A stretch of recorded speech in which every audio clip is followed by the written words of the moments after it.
espectacular. Bueno, estamos en esta tercera edición de Un Café Com en Roland Coffee. Roland Coffee. Y hoy me toca charlar como he hecho muchas veces, con Nico Artusi, un amigo de la casa. Yo soy Luisfa, que no me presenté, vamos a empezar por ahí. Soy del equipo de Modo Barista y bueno, hemos hecho varias cosas con Nico y bueno, hoy nos toca estar acá. Qué lindo, ¿no? Estar acá. Hola Luisfa, ¿cómo estás? Hola a todos. Estoy muy contento de estar acá en Roland, porque para mí el lugar, más allá de su belleza de diseño y de arquitectura y demás, reúne tres de las cosas que más me gustan en el mundo, que es el café, en primer lugar, por supuesto, la ropa, espectacular, mira lo que es esto, y la música. Estamos rodeados acá de vinilos y hay una terraza espectacular. La verdad que es una muestra de hasta dónde el café de especialidad y el rubro cafeterías puede innovar. Que se está empujando, y muy bien. Bueno, y para arrancar con esta pequeña entrevista, ¿quién es Nico Artusi? ¿Quién es el sommelier de café? Pues es una pregunta prácticamente psicoanalítica. Pensá que llevo muchos años de psicoanálisis lacaniano tratando de resolver eso, siempre encontrando una única respuesta por parte del analista. Y esa respuesta es... ¿Seguimos la próxima? Es la única respuesta que me da. Pero siempre laburé, o por lo menos desde que terminé la secundaria, laburé como periodista en medios gráficos, en la tele, en radio, dedicándome a esa entelequia llamada el periodismo joven o la cultura joven, a través del suplemento Sí de Clarín.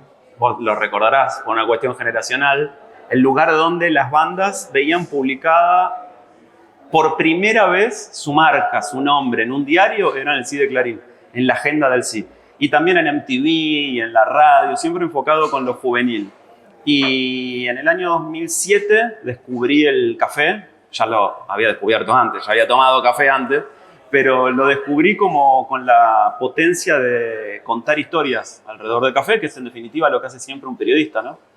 Y algunos años después nació mi alter ego, el sommelier de café, que era como un personaje un poco paródico. Te confieso que era el nombre prácticamente una broma, era como si fuera hoy poner sommelier polenta, ponerle, o sommelier ISO, era como gracioso, pero después pasaron dos cosas. Lo de sommelier de café se develó como algo serio, porque el café empezó a mutar su consumo, se transformó en otra cosa, ocupa espacios todavía más centrales de la vida, más centrales todavía de los que tenía antes.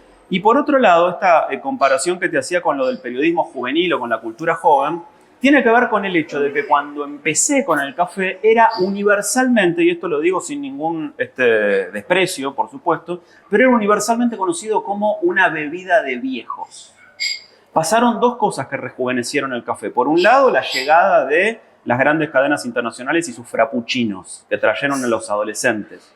Pero en segundo lugar, la irrupción del café de especialidad hizo que esos adolescentes que tomaban el frappuccino y que por primera vez en su vida consumían café, se vincularan con el café de otra forma. Y hoy, fíjate que acá, detrás de Roland, hay gente que tiene 20 y pocos años, más cerca de los 20 que de los 30, y podemos decir también entonces, tal vez trazando una elipsis, que el café se ha convertido también en un tipo de consumo de la cultura juvenil. Bien. Nico, y hoy pensaba ayer, a ver, digo, ¿qué hablo con Nico? ¿Qué charlo con Nico? Porque con Luisfa nos conocemos mucho, hay que decirlo Sí. también. Hemos viajado juntos, hemos ido a comer muchas veces, siempre charlamos, así que... Siempre café. Siempre de café. Y algunas otras cosas también, como historias esotéricas, en una noche oscura en un hotel en Brasil. Sí, también. Pero bueno, eso no viene a cuento. Pero creo que nunca te pregunté en tantas de estas charlas ¿cuál fue el primer café que recordás? Uy, qué buena pregunta. Y eso inevitablemente tiene que ver con la casa de uno, ¿no? Con la familia. Yo recuerdo una cultura de café en mi casa que tenía mucho que ver con la máquina de filtro, ¿no? En mi casa, de chico, de niño, nunca se tomó café soluble o café instantáneo, como muchas familias. Pero sí estaba como la cafetera de filtro, era el centro La reina. de la cocina, la reina. Se tomaba más café que mate, se tomaba más café que té. Y me acuerdo de chico yendo a la casa de mi abuela, que quedaba a 2 cuadras de mi casa, acá en Villa Urquiza, en Buenos Aires, y tomar café con mi abuela, ponele, ¿no? Mientras escuchábamos la radio, leíamos el diario, yo dibujaba. Y ahí empezaba tu necesidad de empezar al periodismo, a leer. Sí. Bien. Siempre me gustó mucho la idea de contar historias y cuando el café, digamos, irrumpió en mi vida, cuando lo descubrí con tanta voluntad y con tanta vocación, en ese momento me pareció que era una misión muy difícil, pero no imposible, encontrar todas las historias que pudiera encontrar alrededor del café. Incluso encontrar la excusa en el café para contar una historia del mundo, cosa que hice en mi primer libro, que salió hace ya más de 10 años, ¿no? Exactamente. Como decías recién, 10 años de café. Sí. De ese libro icónico, creo que en la Argentina y en la historia del café argentino.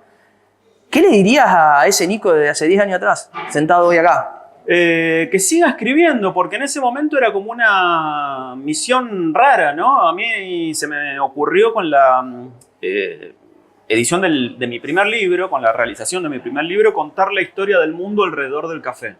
Y tenía ese libro un título un poco provocador, La historia secreta de la bebida más odiada y amada del mundo, o amada y odiada del mundo.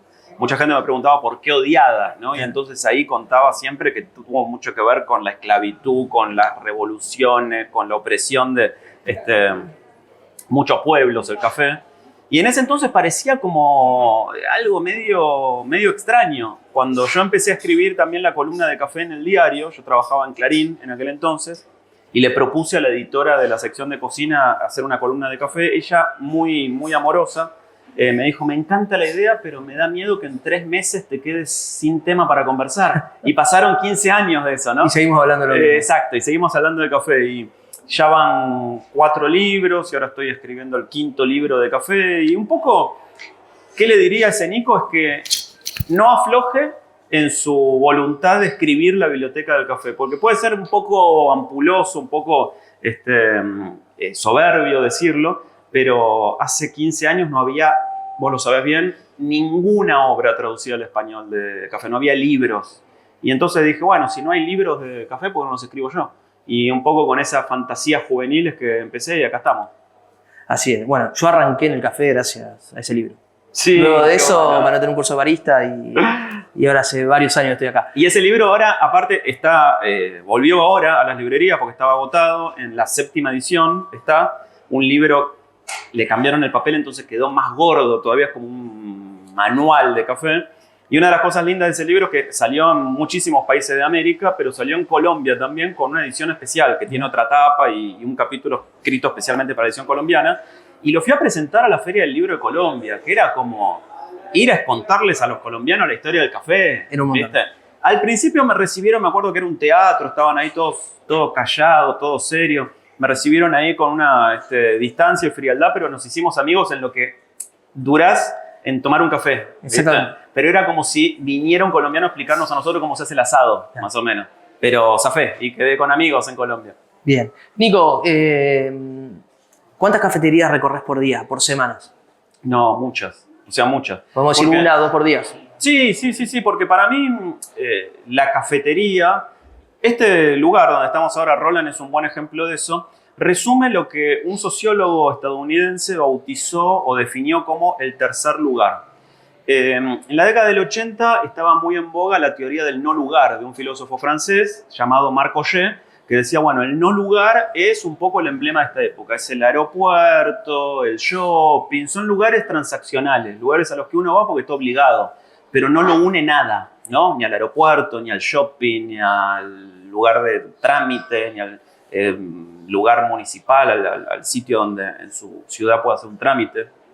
Y entonces en Estados Unidos, este otro sociólogo, Oldenburg, como que respondió a la teoría del no lugar definiendo el tercer lugar. Y el tercer lugar es un espacio que viene después de la casa de uno y después del lugar de trabajo de uno, pero donde uno encuentra afinidad, donde uno va todos los días sin estar obligado, donde se genera una transacción comercial porque uno va y toma el café y lo paga el café, pero encuentra cierta familiaridad ahí, cierta amistad, es reconocido por el nombre, se crea un hábito y se va a hacer algo, a diferencia del anterior, pero donde uno se queda y por voluntad propia. Este lugar, por ejemplo, con la terraza que tiene, es el ejemplo perfecto de eso, del tercer lugar. Vos podés salir del laburo y antes de ir a tu casa haces una parada acá y te tomás un Negroni con café como este, por ejemplo, o la bebida del momento, y si sos muy habitué, muy frecuente, te va a pasar que después de 1 o 2 semanas te reciban con tu nombre, ¿no? Y te saludan con tu nombre. Y eso para mí es algo muy valioso que tienen las cafeterías. Bien. Podemos decir que llevas unas 300 cafeterías caminando en el año, o sea, estamos en noviembre. Sí, puede ser, sí, no lo había pensado. Pero sí. Más o menos. ¿Qué le dirías a esos 300 emprendedores? ¿Y qué le dirías a esos primeros chicos que están queriendo ser baristas? A los baristas primero les diría que practiquen, que estudien, que es una oportunidad impresionante porque son como los representantes de un gremio que estaba en desuso, prácticamente extinguido, ¿no? Vos sabés bien que hace 10 o 15 años antes de la irrupción del café de especialidad, en una cafetería o en un bar, en un restaurante, el que preparaba el café era el último que había entrado. Era como salías de la bacha y te ponían a preparar el café sin ninguna experiencia, sin ninguna formación, sin ninguna dirección. Y ahora es como un oficio.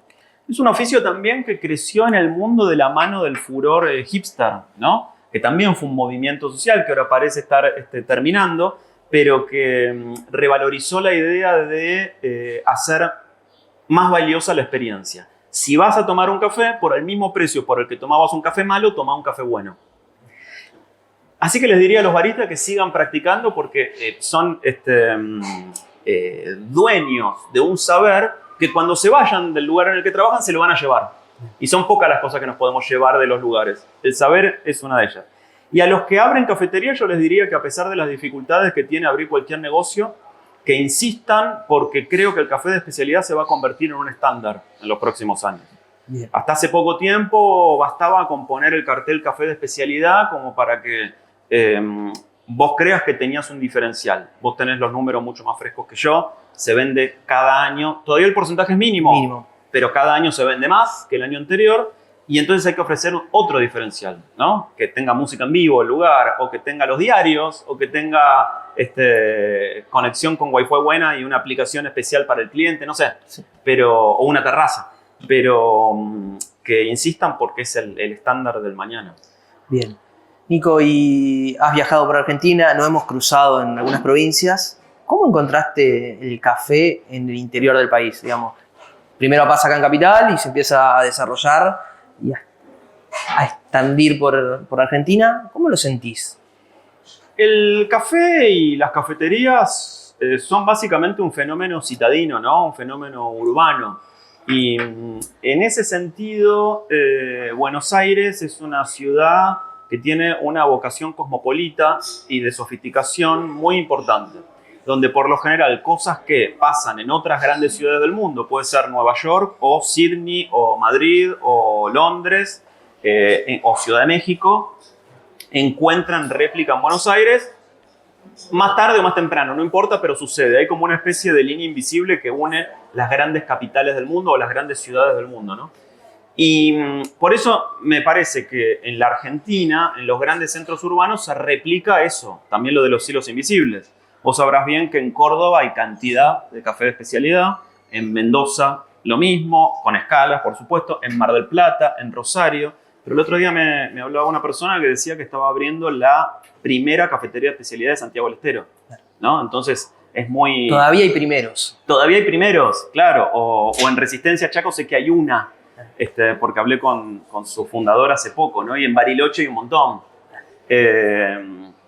Entonces, es un fenómeno básicamente urbano, porque tiene que ver el café con su propia historia, ¿no? Es la bebida, más allá del placer que nos da tomarnos un café, es la bebida de la productividad, es la bebida del trabajo. En Europa tuvo su gran explosión con la fundación, primero de las cafeterías, pero después el despegue absoluto del café fue gracias a la revolución industrial, cuando se necesitaba que la gente estuviera despierta para trabajar las 8 horas, con suerte 8 horas, por no decir 10 o 12, que tenían que estar en su trabajo, ¿no? Así que es un fenómeno básicamente urbano. Si tendrías que hacer un paralelismo con la industria del vino, de lo que estás estudiando con el café de especialidad. Es interesante porque muchas personas dicen que el café es el nuevo vino y que el café está viviendo ahora las cosas que el vino vivió en la década del 90. Hasta la década del 90, prácticamente el vino se dividía en grandes rasgos en vino fino y vino de mesa, blanco y tinto, y punto. Y así como en las familias nos congregábamos alrededor de la cafetera de filtro o del café soluble instantáneo, comprábamos en Damajuana, ¿no? El vino. Y no hace tanto tiempo. No hace tanto tiempo, hace 30 años. Y eventualmente se lo servía en un pingüino, ¿no? Pero a partir de los 90 hubo una transformación fenomenal que puso a Argentina entre los 5 principales productores de vino del mundo, algún año más, otro año menos, y empezamos a hablar ya no solo de las uvas, sino de los varietales, y de las fincas, y de las añadas, y de las cosechas, y se construyó toda una mística y toda una literatura alrededor del vino. Todo ese fenómeno que se vivió con el vino en los 90 se está viviendo con el café hoy. Yo hago siempre una advertencia. Al vino, a la distancia no le fue tan bien, porque se volvió tremendamente hermético y muy snob.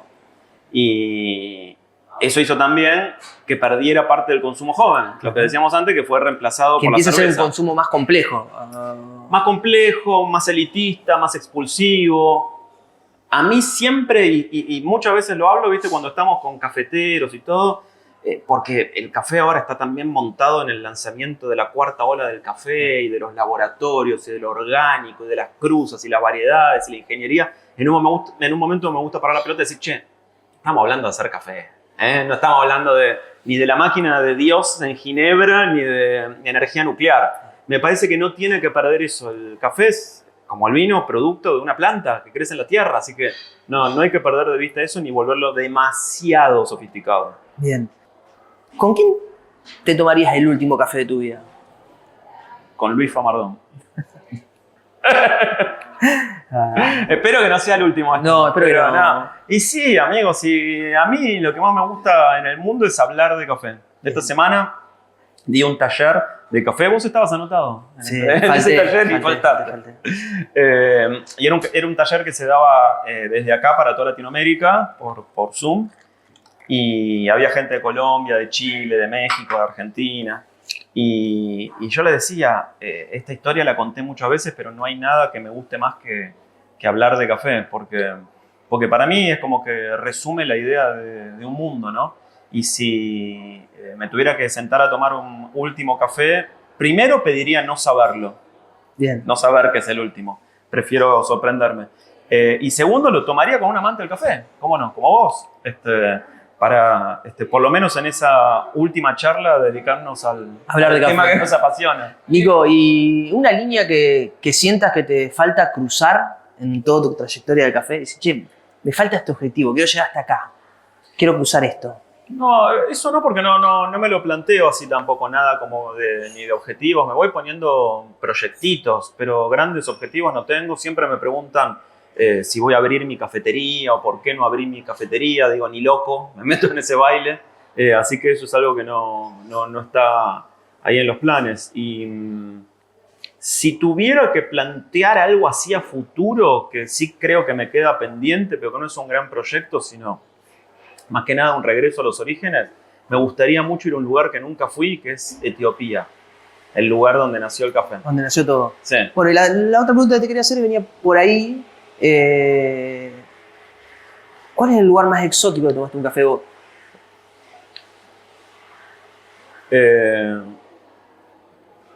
O el que más que te costó llegar, decir, che, ¿cuánto hice para llegar a tomar este café?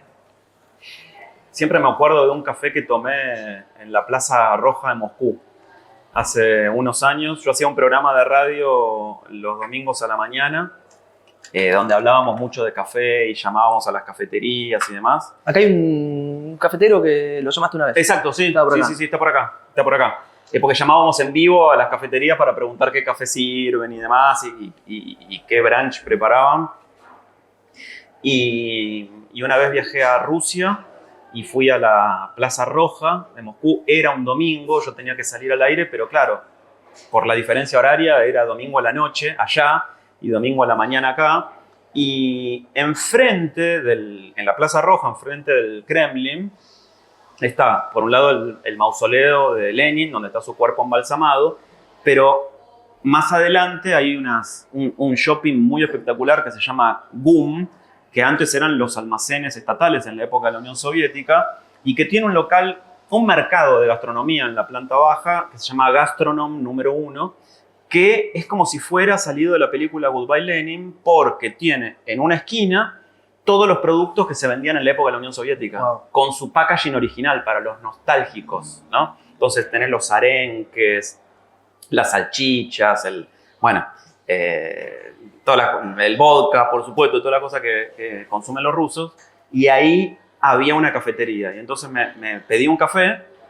Soy un poquito goloso, o por lo menos en la situación de viaje, y me pedí un tiramisú también. Me acuerdo que el tiramisú venía en un vaso largo, coronado con una vainilla incrustada ahí. Y me fui a la Plaza Roja de Moscú con el teléfono, el espresso, el tiramisú, a salir al aire desde allá un domingo a la noche, muerto de frío, mientras acá... Solo, por supuesto. Mientras acá era domingo a la mañana y hacía calor, ¿no? Pero lo que unía todo eso y los 14.000 kilómetros de distancia era el café. Así que siempre recuerdo eso, la oportunidad literal de tomar un café a la distancia. Bien. Nico, sabemos que tenés una colección muy grande de cafeteras. No sé cuántas, dirás muchas. No me animo. La vergüenza. ¿Cuál es tu preferida? ¿Y qué método usás o qué desayunás toda la mañana? No diría que es una colección, porque soy muy perezoso y muy vago. Al coleccionista lo define lo que le falta, no lo que tiene. El coleccionista es capaz de cruzarse medio mundo y de gastarse una fortuna en conseguir la cafetera que le falta. Yo no, yo soy un acumulador, nada más. No colecciono, se van juntando ahí. Me gustan mucho las cafeteras, por ejemplo, la Moka Master. La rara vez que tomo café de filtro, pero soy muy fanático del espresso. Tomas mucho espresso. Sí, tomo mucho espresso, porque para mí el espresso, viste, resume la idea del café potente, concentrado, con menos cafeína, rápido, sintético. Y entonces tengo varias cafeteras espresso en mi casa, y cuando estoy apurado a la mañana, tengo una súper automática alemana ya seteada, entonces aprieto un botón y muele el café en el momento y me prepara el espresso. Y si no, juego, como juego a la mañana, ponele a prepararme el café, juego al barista en mi propia casa. Bien. Nico, y ya terminando, si tenés que definir al sommelier de café en 3 palabras, ¿cuáles serían las 3 palabras que elegiría para definirte? Dame más café. Muy bien. Muy bien. Espero que no sea el último, amigo. No. Bueno, muchas gracias. Gracias. Bien. Qué grande, hermano.